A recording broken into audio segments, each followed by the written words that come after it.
So, dude, I'm here. I'm back. It's been a little while. I've been busy being a stay-at-home dad and kind of transitioning and adapting to my new life. But I wanted to do this follow-up video. About a month ago, I made a video announcing the 40,000 subscriber count, and very thankful for that. And I told you that to celebrate, I would reward 10 of you guys with a small gift if your question was picked. So I got a lot of questions. I picked 10 of them. I'm going to answer them right here. And if your question is picked, well, you will get a small gift. So let's get started. There's a little bit of everything in here. The first question is from 5150, I can't drive 55. All right, this is his question. Hi Dave, congrats on the 40,000 subs. Love your content and you're a great player. Thank you very much. I have a couple questions actually, but you will get one gift. So here it is. How did you get noticed on YouTube? And what are your biggest musical influences? Great question. How did I get noticed? I got noticed with time, really. It just took time and punctuality, trying to upload regular content, and people just kind of discovered me from there, and it was kind of a snowball effect. But I didn't really get a particular method or a particular endorsement of sorts. Just kind of did the content, did the best I could, and be regular.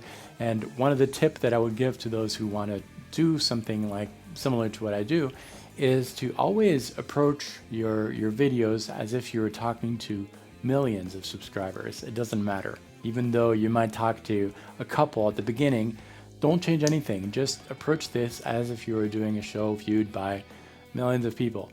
It's going to help your quality of content and just get you in the mood and get you used to talking to the camera. And then the second question, my influences. My early influence was Joe Satriani. He's the one who really made me want to become serious about guitar. I saw a show on TV and the way this guy, Joe, was talking about music made sense to me, and that was my early musical influence. But then I've had quite a few. I went through my progressive rock period. I still love prog, but Dream Theater is a big influence. Neil Morse, love what they do. Just a lot of progressive rock stuff, Genesis, and fusion. But anyways, the first one was Joe Satriani. All right, question number 2 is from Jason Dudley. Jason, congrats, you won a small gift. More on that later. Here's your question. Everyone reaches a point where they reach a block, creative or otherwise. I'm guessing you're talking about a stumbling block, something that prevents you to go further. What method do you find the most successful in triumphing over this and getting back to being productive, perhaps even more so? It's a great question, and that happens often throughout the life of a musician, I think. And my method is really to take a clean break, to stop what I'm doing and do something completely different. And that means usually getting out of the house, being self-employed. I work in the house, so it's always helpful for me to get in the car, go somewhere different, really random. Like recently I took my daughter, who was 3 months and a half, to the pet store, and that was my break. And then I got back energized, wanting to do more. And even as I was in the pet store, enjoying the time, I had new ideas for content and things like that. So just do something completely different and don't push always. Sometimes it's good to push a little bit, but if you're pushing and you sense frustration, don't go that route. Take a break, do something different. That's my method and seems to work. And I've been doing this for a long time, so it works for me. All right, good question. The next question is from Mark Bartle. And here's the question. Congrats, Mark, on the small gift. I've always wondered, did you go to university to study music and guitar, or did you learn it all on your own? Both. Kind of both. Actually, I never really went to a university per se, but I did win a couple scholarships back in France for private music schools. They lasted about a year each, a little under a year. But did I acquire some things at that school that I'm using today? Yes. But could I have acquired them without? Yes, definitely. Really, in the end, although it's great to go to school because you're going to be exposed to a lot of things, in the end, it's not going to make any difference if you don't do the work that you would do if you were self-taught. So being self-taught, as in having the discipline to learn things and have a schedule and work where you should work, that's really the main thing. And no school is going to teach you that. So whether you go to a quote-unquote proper university for music, or if your quote-unquote university is guitar magazines, YouTube, internet, or friends, it's the same. You're going to gather tons of information, good and bad, whether in the real university or not. There's some bad stuff in the university that you're going to learn too. You need to filter everything through your self-taught mind, basically, and make sense of all that for you personally. So really the main thing is discipline. Don't get caught on going to school necessarily. If you have the opportunity to do so, do it, but you can be very successful without. And I made a video a while back about being self-taught. I made a joke and people didn't get it. The joke was that if you're self-taught, you can't really go further, and it is a bad joke, but anyways, don't believe all my videos. You can learn a lot whether you're self-taught or not. It's all about discipline. But congrats for your question. Great question, and I hope the answer helps some of you. The next one is from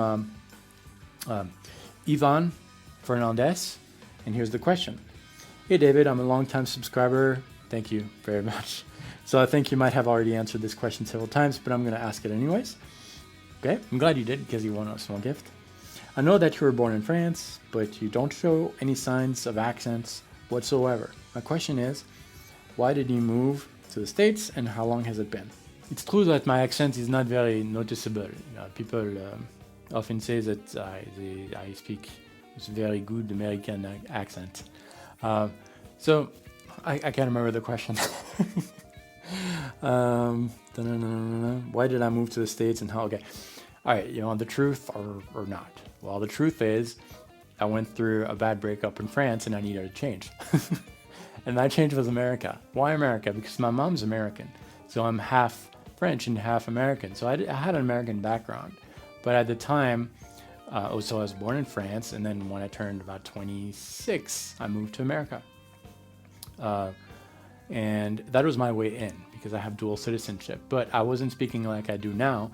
I was speaking with a stronger accent, a little bit stronger than now, and some words as well, a little bit French. So people would think that I was Canadian, and I love my Canadian friends, love them.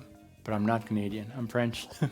And I was tired of people thinking that I was Canadian. So I decided, all right, well, I'm not going to speak with that accent anymore. I'm going to imitate Americans.